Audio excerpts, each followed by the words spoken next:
সব জায়গাতেই একটা নির্জন খেলার মাঠ থাকে, যেখানে সন্ধ্যা নামলেই কেউ আর যায় না।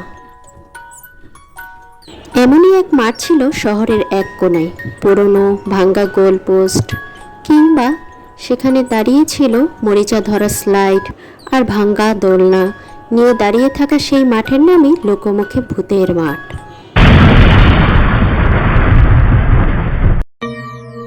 কারণ কেউ সন্ধ্যার পর খেলতে গেলে আর ফিরে আসে না।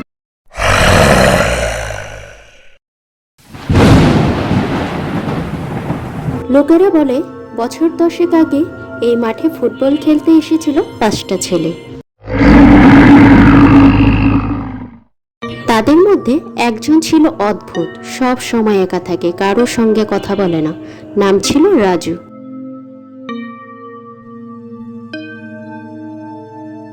একদিন খেলতে খেলতে বলটা জোরে গিয়ে পড়ে মাঠের এক কোণায়, যেখানে কুয়াশা জমে থাকে।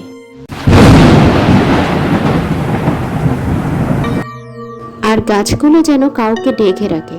রাজু বলটা আনতে গেল, আর ফিরল না।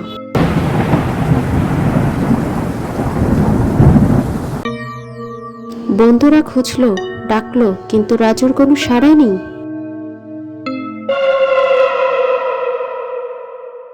পরদিন তার লাশ পাওয়া গেল মাঠের পেছনের ঝোপে, চোখ দুটো খোলা, মুখে একটা অদ্ভুত হাসি।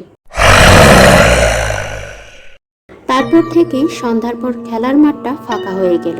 যারা চেষ্টা করেছে খেলার, তারা বলে মাঠের এক কোণায় একটা ছায়া দাঁড়িয়ে থাকে, সাদা শার্ট, খেলার প্যান্ট আর হাতে ফুটবল, কিন্তু মুখ দেখা যায় না। একদিন এক সাহসী ছেলে নাম রাহুল চ্যালেঞ্জ নিল। বন্ধুদের বলল, ভূত কিছু না, আজ সন্ধ্যায় গিয়ে খেলে প্রমাণ করব। সে মাঠে গেল, ফুটবল নিয়ে একা খেলতে শুরু করলো। হঠাৎ বলটা আবার গেল সেই এক কোণায়, যেদিকে কেউ যায় না।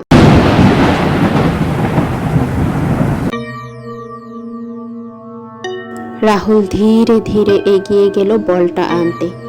তখনই শুনলো পেছন থেকে কেউ বলছে, একটা পাস দিবি? রাহুল পেছনে তাকালো, কেউ নেই।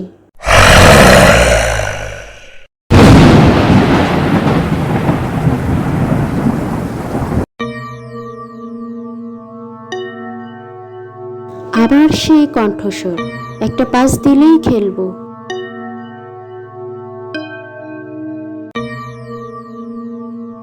রাহুল বলটা ফেলেই দৌড় দিল মাঠের বাইরে। সে বেঁচে ফিরেছিল, কিন্তু